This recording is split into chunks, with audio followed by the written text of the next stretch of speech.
nutrition, color, flavor, and crunch, these simple salads will make healthy eating fun. Glenn Brunette is the pit master at Wildwood Barbecue in Hadley, and he's here to show us how to make delicious salads at home, which I fail every time, but you're here to change that. Yes, Ashley, great. So, great time of year to make salads. There are so many vegetables available, things coming out of your garden, things at your farmer's market, everything is local, everything is fresh and beautiful, and we can't waste this time by not using these ingredients. Yeah, don't use things in a can. I mean, obviously when it's not fresh and local, it's difficult, but this is the time to really utilize all that beauty, and look at this color that we're looking at now. It's just gorgeous. Now, let's start with the greens, because there are a lot of options when it comes to the base of your salad, which is the lettuce or greens. Right. I mean, long gone is the time when you would just have a salad that would just be, you know, iceberg lettuce, yeah. What I meant to say, yeah, right on the bottom. Lettuce, yeah. So there's all kinds of salad greens you can have, and I think that that's a great start to any salad, is having a really good base of greens on the bottom. So I have a pretty simple philosophy about salads.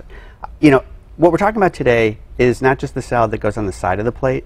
We're talking about the salad that becomes the main course, that becomes the main meal, right? Really popular. That's what everyone wants, is to eat healthy, and that's by having a salad that's going to fill you up. Correct. And to do that, you'd probably need some protein on top of your salad, right? And your protein can be something, I have some things over here, some meats and some cheeses, but also things like beans, legumes, can get the protein that you need, right? What kind of meats do you have here? So this is, in front we have, this is just a chopped up cheese, like a pepper cheese. I have a sliced chicken breast.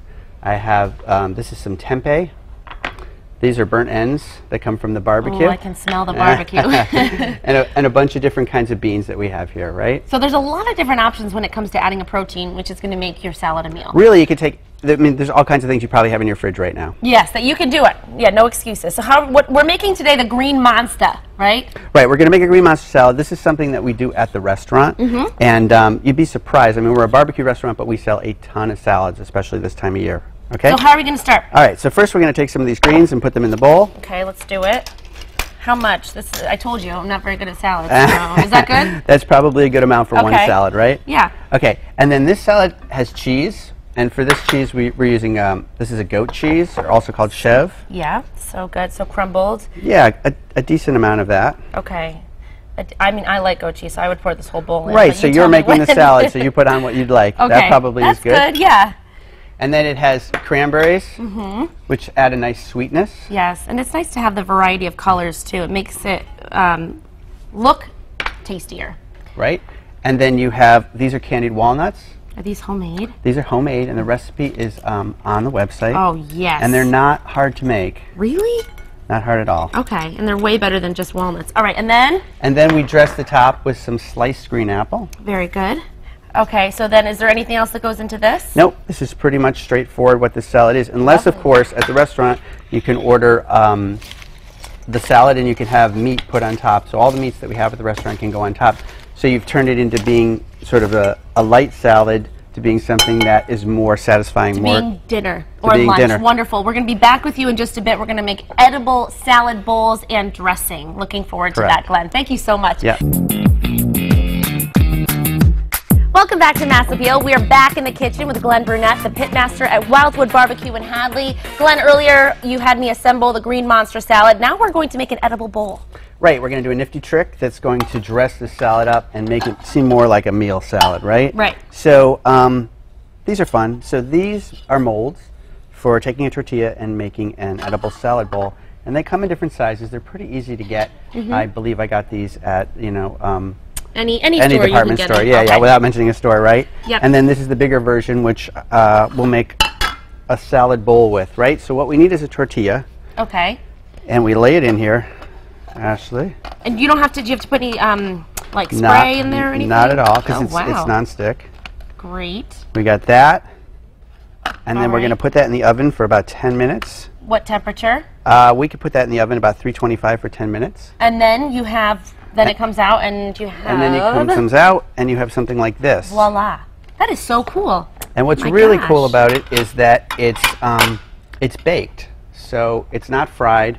It looks like something that might be fried at a Mexican restaurant, which would have all kinds of extra calories from the oil. But it's just basically the tortilla, and it's just held in shape, right? So then the salad goes right in there. We'll save that for the end, and we'll put the salad in there. Okay, dressing. What's going in here? All right, so dressings...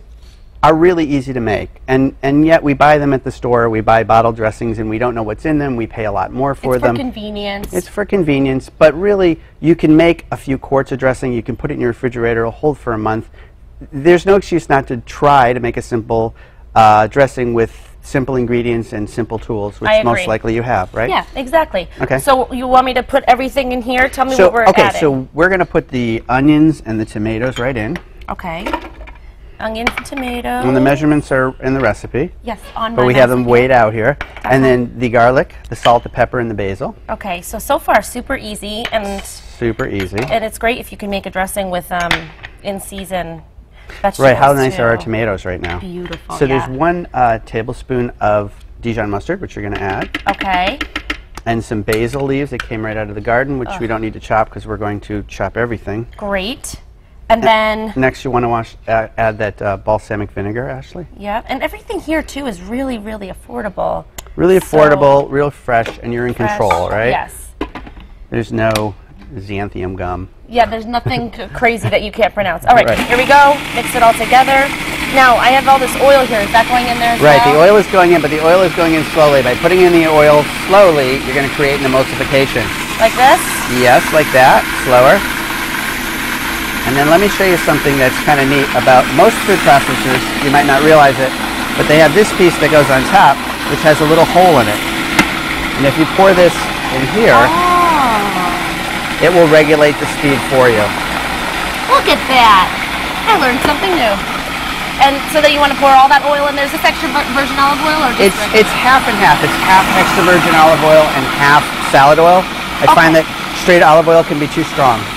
For the sake of TV time, we have a finished product right here, and this is what you want it to look like. Beautiful. Look at the texture. Right, so the texture is creamy because we've added air and we've emulsified, right? Right. All right, so we can dress our salad. Okay. Now, in this salad, this was the salad greens, candied walnuts, green apples, goat cheese, and cranberries. And then, obviously, goat cheese is a protein, but if we want to add more protein, there's a lot to choose from right here. Yeah, if we want to add more protein, you can grill off a chicken breast. Very nice. Put that on top, fan it out. Okay. Oh, okay, perfect, beautiful. And then maybe top with a few more apples because we want it to sliced look pretty. apples have a nice color and look pretty. And then while I'm doing this, I know you have a philosophy about salads, Glenn. I want you to share. Yeah, so if you're trying to build a salad, the salad should be as exciting as any other meal or more exciting. And so I usually think of like 6 sort of components. I think of something cold and sort of crispy, and something hot and sort of savory, something sweet. If that works into the recipe, we have the dried cranberries. Something crunchy. These nuts are really crunchy. Yep. And some kind of protein. And then always something interesting to go on top. So these are those nuts, but you can also use the frizzled tortilla, which are just tortillas cut up with a little bit of spice on them. Something exciting on top to give it some volume and some interest. To make you say, I can't wait to dig in. And it's healthy, and especially when you use all fresh ingredients, delicious. Recipes online, mymassappeal.com. Thanks so much, Glenn. Oh, thanks for having me. And now we dig in.